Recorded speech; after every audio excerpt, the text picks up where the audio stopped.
дар партави сиёсати маорифпарваронаи асосгузори сулҳваҳдати миллӣ пешвои миллат президенти ҷумҳурии Тоҷикистон муҳтарам Эмомалӣ Раҳмон имрӯз дар ҷумҳурӣ 41 муассисаи олӣ фаъолият мекунад, ки дар онҳо зиёда аз 245 000 нафар донишҷӯён ба таҳсил фаро гирифта шудаанд.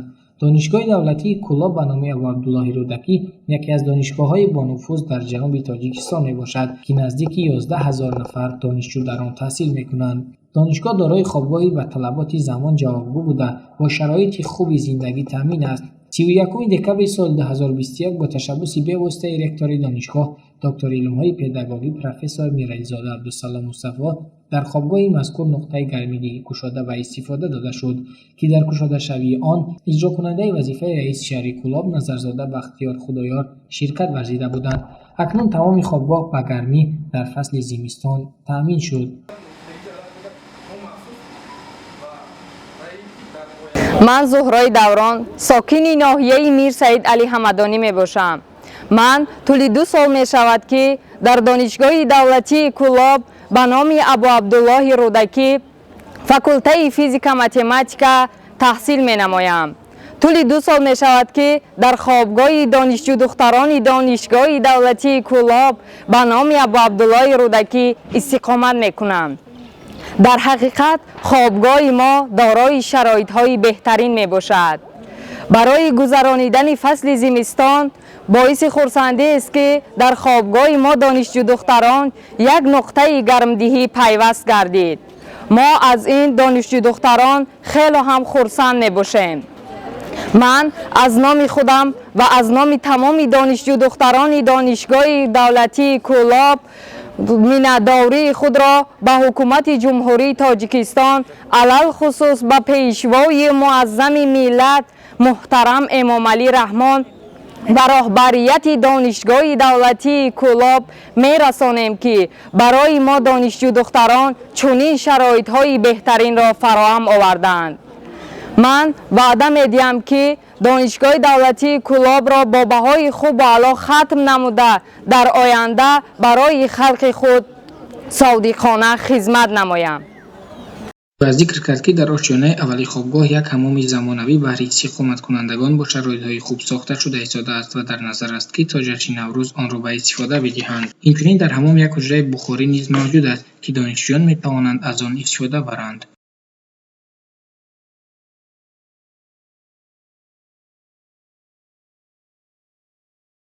таи солиёни зиёд буд, ки донишҷӯёни донишгоҳи давлатии Кӯлоб аз нарасидани оби ошомиданӣ, аз нарасидани ҳамомҳо ва хунук будани ҳуҷраҳои хобашон танқисӣ мекашиданд. ва дар 2 соли охир бо дастгирии раёсати донишгоҳ сараввал системаи обу ташноби донишгоҳ пурра насб гардид ва имсол бошад бо дастгирии раёсати донишгоҳ дар арафаи Наврӯзи байналмилалӣ мо тавонистем, ки дар ошёнаи якуми хобгоҳи донишҷӯён як утоқи алоҳида ҳамчун ҳамом омода кардем, ки дар ин ҳамом 5 адад душевой ва як адад пар ҳаст, ки донишҷӯён минбаъд метавонанд бе мамонеат дар ин ҳамомро бо таври васеъ истифода баранд.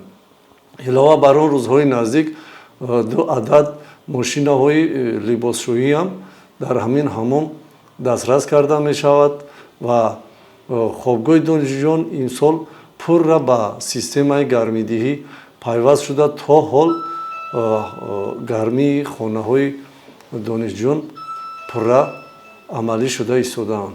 боварӣ дорем, ки дар илова бар он дар соли ҷорӣ мо тавонистем, ки зиёда аз 100 адад катҳои дуқабата сохта ба донишҷӯён додем, ки дар ин катҳои дуқабата тавонистем, ки дар ҳар як ошёна то 30 нафар донишҷӯ иловатан ба ҷои хоб таъмин карда шавад. ва нақша дорем дар соли ҷорӣ пурра ҳама ошёнаҳои ҳамин хобгоҳи донишҷӯёнро бо катҳои дуқабата таъмин намоем, то ки донишҷӯ духтарони мо аз ҳисоби нарасидани ҷойи хоб дар шаҳр танқисӣ накашанд.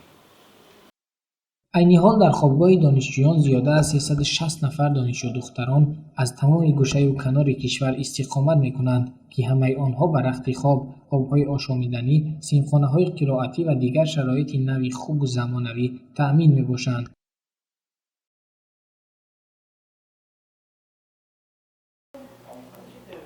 донишҷӯи курси чоруми факултаи филологияи тоҷик ва журналистика Гулбонуи Нозим. хобгоҳи рақами 3 донишгоҳи давлатии Кӯлоб яке аз хобгоҳҳои намунавӣ дар шаҳри Кӯлоб ба ҳисоб меравад. тӯли 4 сол мешавад, ки ман дар хобгоҳи мазкур зиндагӣ мекунам. ростӣ шароите, ки айни ҳол хобгоҳ дорад, 2 сол пеш чунин набуд. донишҷӯ духтарон аз доштани рахти хоб, гирифтани оби ошомиданӣ, ки аз ошиёнаи аввал ба ошиёнаҳои сеюм чорум мебурданд, сахт азият мекашиданд. ҳоло бошад бо дастгирии раёсати донишгоҳ, аз ҷумла бо дастгирии ректор муҳтарам Мирализода Абдусалом Мустафо, рахтҳои хоби замонавӣ барои донишҷӯ духтарон ва дар ҳар як ошиёнаи хобгоҳ, ҳатто дар ҳар як ҳуҷраи истиқоматии он бо оби ошомиданӣ таъмин карда шудааст. дар баробари ин хобгоҳи мазкур аз доштани асбобҳои гармидиҳанда низ танқисӣ мекашиданд ва ҳоло бошад батареяҳои гармидиҳанда дар хобгоҳи мо таъмин карда шуданд. мо донишҷӯён миннатдории хешро ба раёсати донишгоҳ мерасонем, ки тамоми шароитҳоро барои мо муҷаҳҳаз гардониданд. барои баланд бардоштани савияи дониши духтарон дар хобгоҳ китобхона мавҷуд аст, ки дониши духтаронро бо адабиёти гуногуни илмӣ, таълимӣ ва бадеӣ таъмин менамояд. зиёда аз ин дар китобхона чанд адад компютер гузошта шудааст. Дар раванди таълиму тарбият ҷавобгӯ буда, донишҷӯён аз он истифода мебаранд ва савияи дониши худро боз ҳам хубтару беҳтар месозанд.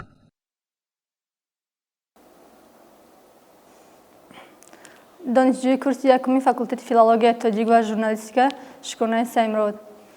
чӣ қадр ки ба мо шумо маълум аст, дар ошёнаи аввали хобгоҳ китобхона ҷойгир аст, ки аз соати 5 бегоҳ то 9 фаъолият мекунад, ки мо донишҷӯ духтарони хобгоҳ метавонем аз китобҳое, ки дар китобхона ҷойгир аст, истифода намоем.